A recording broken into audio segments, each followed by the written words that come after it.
Right. Hello, everyone. Gonna give some people some time to pop on.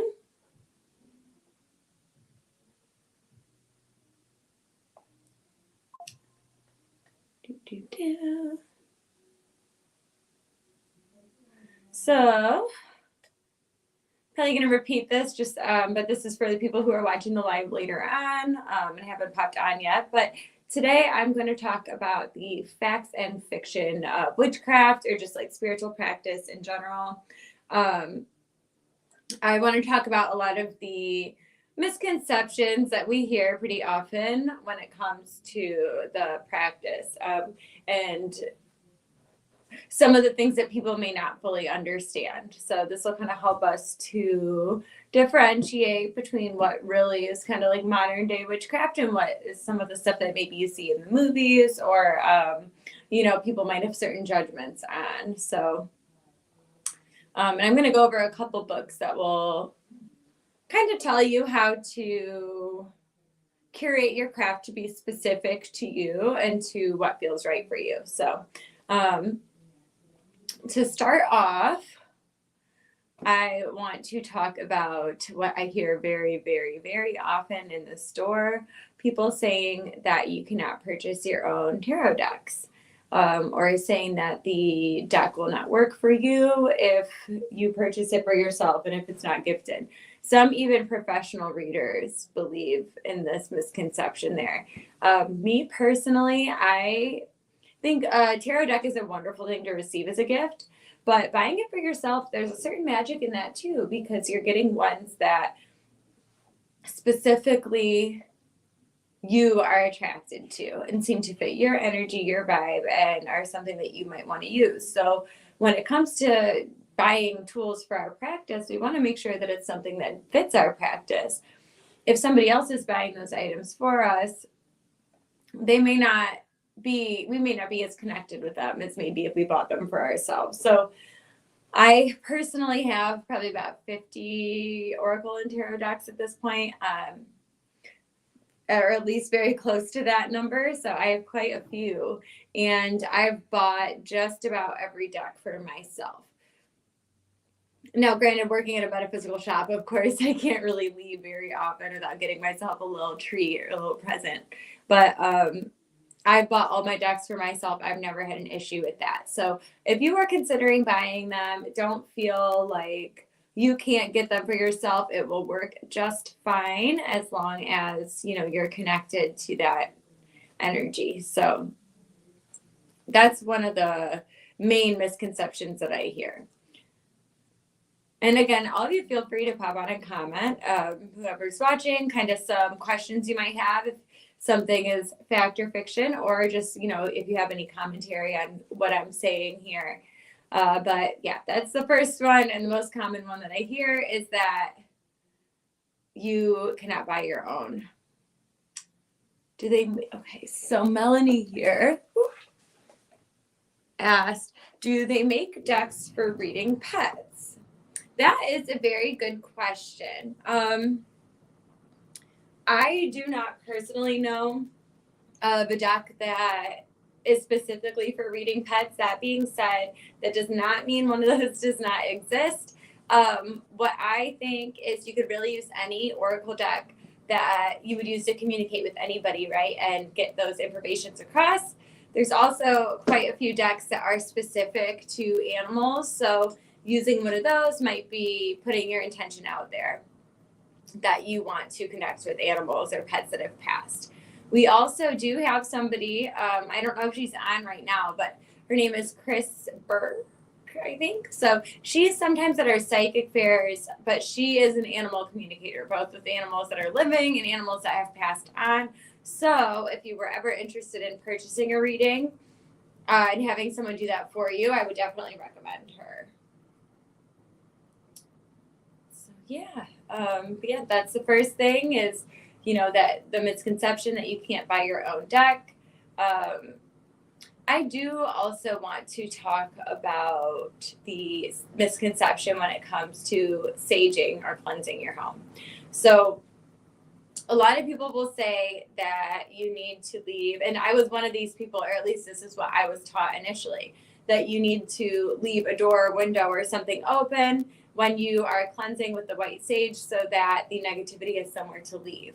The owner, Melissa, which I think she and Mary Ann Winkowski both hold the same belief that makes a whole lot of sense to me after I heard it, is that you don't have to have that window or door cracked, because if they can get in, then they can get out. So you don't have to worry so much about that. We have plenty of white sage here. So we have like big 8-inch ones, smaller, what we call slim bundles. We have loose leaf sage and quite a few other things that you can use to cleanse your home.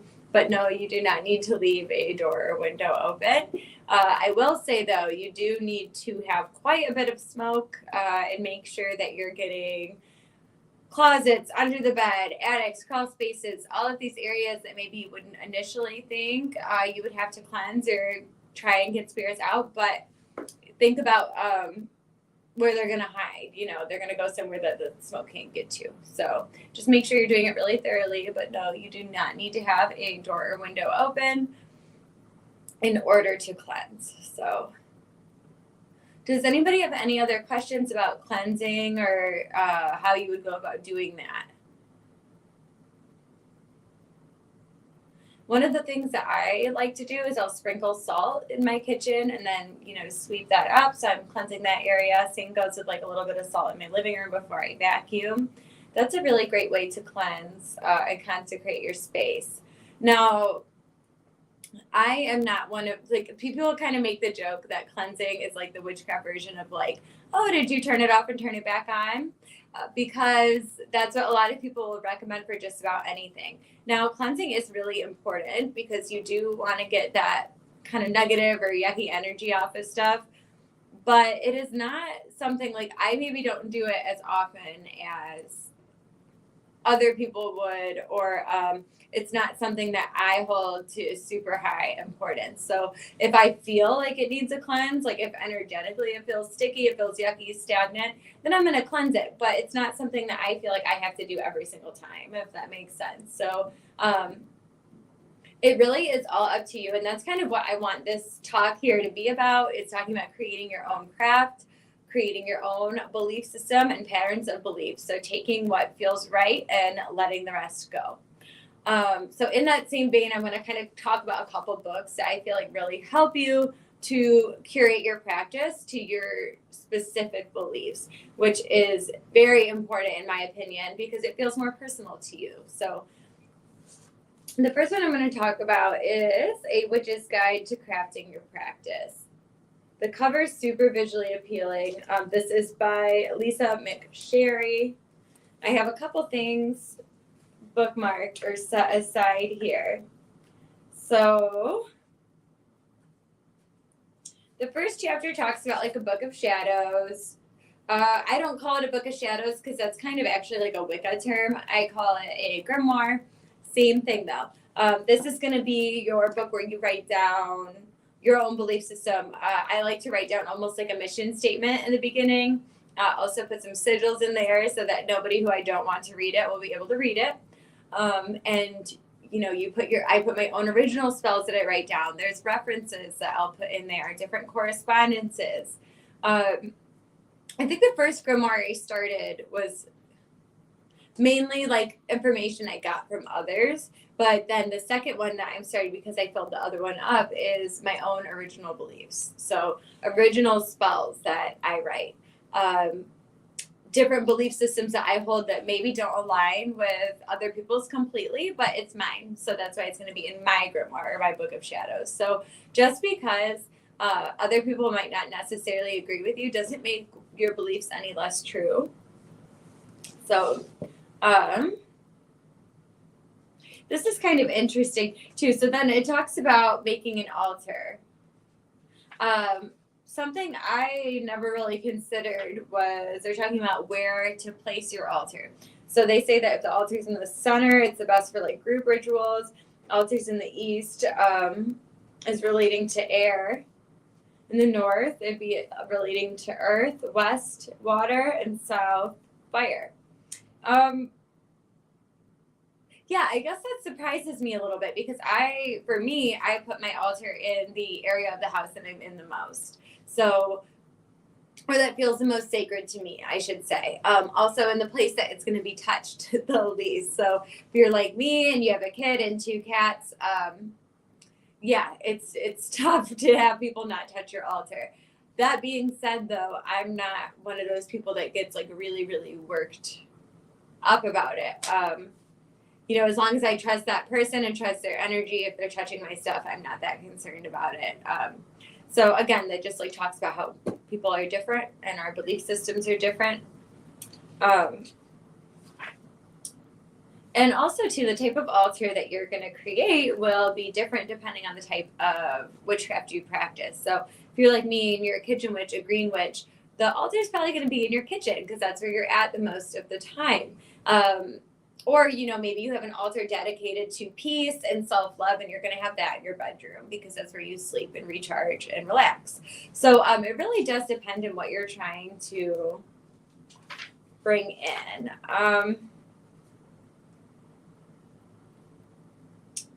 How interesting. So then they talk about deities here. One thing I want to say that I guess makes me sort of believe it. This is like one of those warnings they give you that I do believe is a fact in the sense that with your deities, you do have to honor them with a certain level of respect. Okay, so you can't treat them like another correspondence. Like I'm going to call this deity in and work with this deity to get A, B, and C and then never work with them again. It's really important to maintain a relationship with them. So that is something I want to acknowledge first. It's very cool because they mention Carl Jung in here, which is so interesting to me because not every witchcraft book does that. That's for sure. But it talks about Carl Jung, who is the one who basically coined the term shadow work, which is my jam, in case you guys were wondering. So very interesting that it goes into that. Talks about like what magic is in general, but this is what I really want to talk about.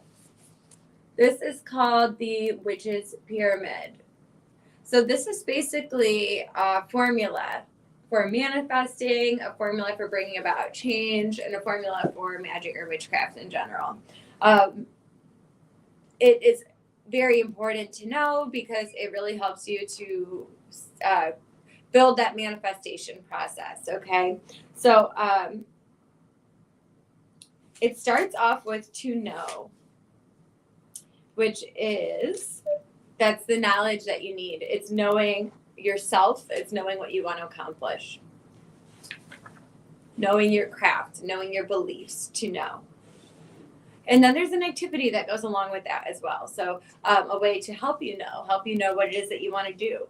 To dare talks about the willingness to actually put what you know and exert your will and do something about it, right? So you to know, and then you go to dare. So to take that one step further. So basically it's a 2 of wands to like a 3 of wands situation, okay? I have to actually do something about it. I have to harness the opportunities that are presented to me. So then it goes to keep silent. This is something that I find very interesting because I think it is relevant, okay? You don't always need to be telling everybody what you're doing. You don't always have to tell everybody the spells that you're working, even your magical beliefs too. Like that's something personal to you. So maybe only share them with people that you feel they'll really respect it, but to keep silent. So, and then that also talks, just like how they say like in chaos magic, right? To create the sigil and then just forget about it. That's kind of what this is saying. So you did the no, you did to dare, and now you keep silent. You let the universe do what it is that it does, and you give it an opportunity to like bring that stuff to you, okay? So that's just kind of what I wanted to talk about with that because I skipped one. To dare, and then it goes to will, then to keep silent. I was like, this is not the right amount, huh? To will, so it says refers to having an awareness of being in harmony with the universe and aligning your purpose with that which is greater than you are. Elementally, to will corresponds to the element of fire and represents the witch's will, discipline, and skills in the art of magic and life. keeping your life in good order, remembering promises, and following through on your commitments. That, to me, I really, really like that. The to will part for me is the hardest part, because I'll know what I want and I'll dare, but then to actually do something, put that into action, that's difficult for me. Same with keeping silent, or to keep silent, because I want to tell everybody what it is that I'm doing, but sometimes that isn't the best way to go. Sometimes you want to let the universe do what it is that it's supposed to do, right? And again, if any of you have comments on any of this or are interested in seeing, again, this is the book I'm talking about right now, A Witch's Guide to Crafting Your Practice. I think this is probably one of the number one books that I would recommend. I see somebody else popped on, so I'm going to show this again. A Witch's Guide to Crafting Your Practice. This is probably one of the number one books that I would recommend for beginners, because it doesn't just give you a whole list of rules that you need to follow. It doesn't take away the personalization of it. So that is why I think creating your own practice, crafting your practice, doing something that is personal to you, that is going to feel more authentic. For me, the spells that I have written myself, the spells that I have curated specifically for a certain situation, are the ones that have worked so much better for me than ones that try and fit other people's. And that only makes sense, right? We're all so different. So of course, what I might do is going to be different from what someone else would do, but maybe we get the same result. But I think just really making it personal. Okay, so this is the part that I'm kind of leading into here, where it says creating rituals and spells. So this is talking about actually writing your own, creating your own. I like this part because it's true, right? So it says the keys to ritual are symbols, enactment, structure and format, containment and release, a balance of intention and surrender, and then integration. That integration part, I think, is the most important in my opinion. So that's talking about conscious and unconscious mind and body, discipline and wild human in nature. So talking about that constant duality and paradox that is present in all of us just as human beings, and honoring that.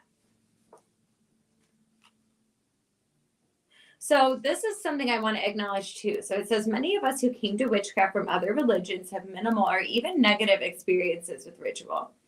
Religions with a book, so that's, something where it's a specific rule book, tend to see ritual as something watched, external, and minimally participatory. But ritual is core to the practice of witchcraft, which is a very hands-on belief system. The word craft speaks to the practice as well as the process. That is so poignant to me in this. So again, word craft is speaking to the practice as well as the process. So it's not just the rules, it's not just the stories, it's not the expectations that are laid out, but it's the crafting, it's the doing.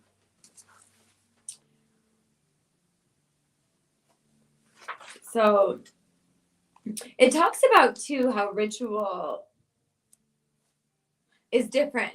Like we experience it so many times in our everyday life without realizing that that's what we're experiencing. So it's like part of a ritual would be preparing for a surgery, weaning a baby, becoming a parent, starting a new career, staying clean or sober. So those are all like rituals that you would have in your everyday life. And also things that, can help you, rituals can help you overcome these things. So it says these rituals can be done by anyone involved in the event. So it's for everybody. It is universal. So this is talking about kind of the difference between ritual and spellcraft. Ritual is very formal, in my opinion. And it does have a little bit more rules or expectations or structure. Whereas spellcraft, so it says spellcraft or spell work is related to ritual but not defined by it. It always includes ritual, but not all rituals include spell work. So that's that difference. You might include a cord working spell within a ritual honoring the Egyptian god Neith, but the spell could also be done at another time. Spellcraft is a ritual act that uses your personal language of symbols such as colors, scents, herbs, and objects to manipulate energy to bring about a desired result. So when we are doing spell work, spellcraft, when we're doing magic. That's all we're doing. We're using symbolism that means something to us in order to get a desired or perceived outcome. That's all it is. All it is. It's so simple. We're creating a channel in order to get what it is that we want. So this talks about now creating the rituals and spells. So obviously, the first step is decide your intention. Now this says there are 3 different types of rituals. So there's worship. So that would be like sabbats, a holy day, that type of thing. Recognition. So rites of passage. That's initiation. And then magic. So those are the spells. And then it says there are 3 subtypes of spells, supposedly. So summoning, bringing something into your life. I would probably call that manifesting more than summoning. Summoning has kind of a, I don't want to say a negative connotation, but to me that makes me think of like something outside of myself, like a spirit or something, which is not what we're talking about here. But it calls it summoning. I would say manifesting. Releasing. So that's getting something out of your life. You could also say banishing. And then connecting. So creating or affirming relationships with others, including deities. So that would be like your love spells, stuff like that.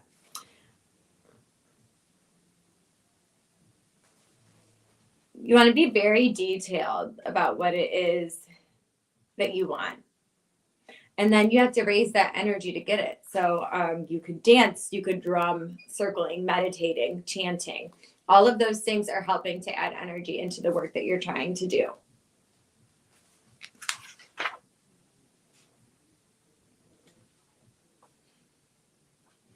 It talks a lot about calling the quarters and stuff. I don't necessarily do that. So that's the other thing that I want to talk about here, okay?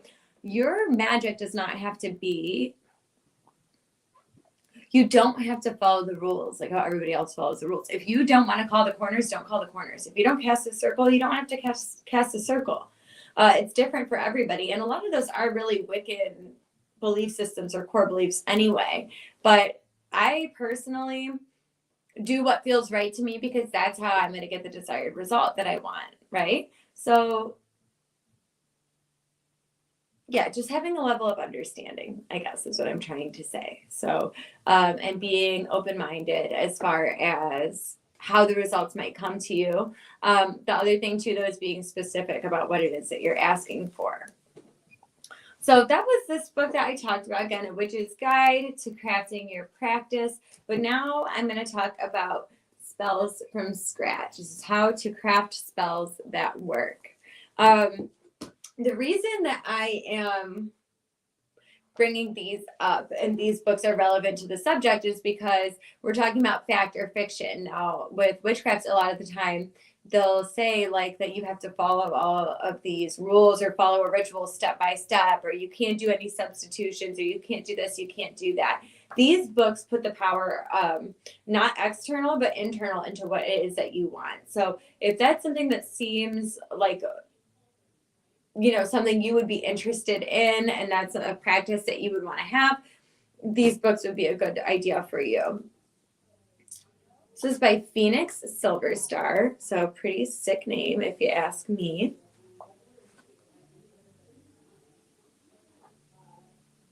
And this goes into like different planets, the zodiac, astrological timing, moon phase timing, you know, all of that.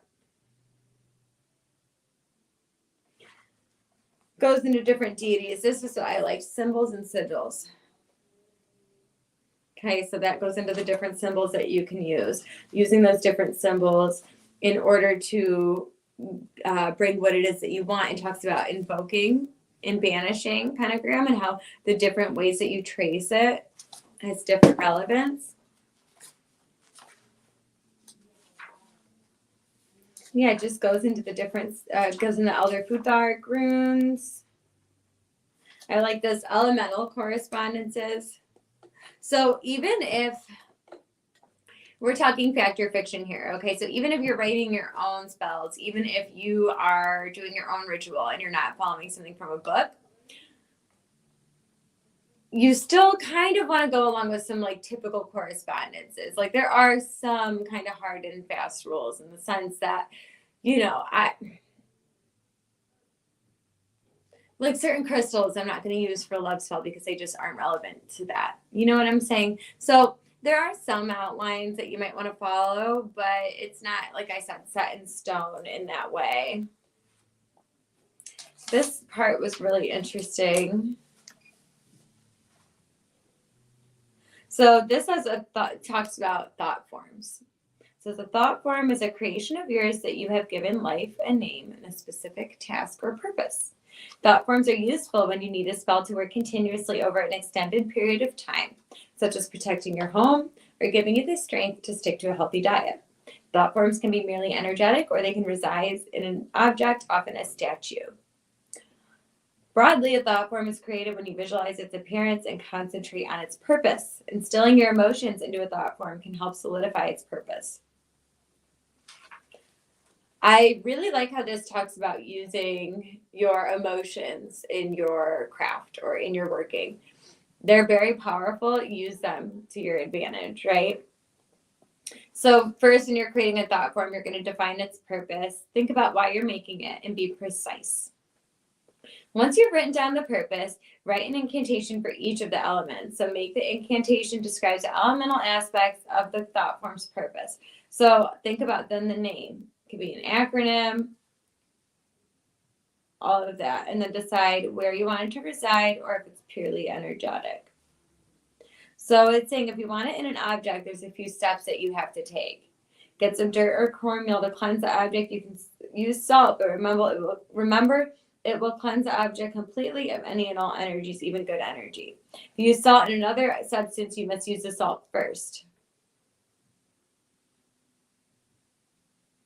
That way you're blessing it with the element of earth. Then you're going to find an essential oil that supports your purpose and anoint it. Find a tea that supports your purpose and make a potion. Find an incense that supports your purpose and find as many items that support your goal as possible. So you would lay that in front of it. So think about like feathers, crystals, books, pendants, amulets, talismans, cords, all of that. But yeah, this is another really great book for creating your own practice. Does anyone have any questions about that? I am probably going to hop off unless someone has something to say or something to add. I'd love to hear about any misconceptions that you hear about witchcraft.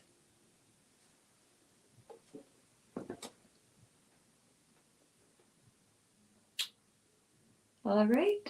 Well, if that is all, I am going to hop off. Thank you all for listening.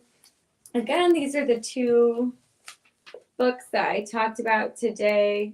If you're interested in either of these, just shoot us a whisper, PM, DM, email, call the store, whatever it is that you want to do. Not sure if they're available on our website, but again, if they're not, just shoot us a message. If they are, feel free to just purchase it off the website or just come in person and get it from the store.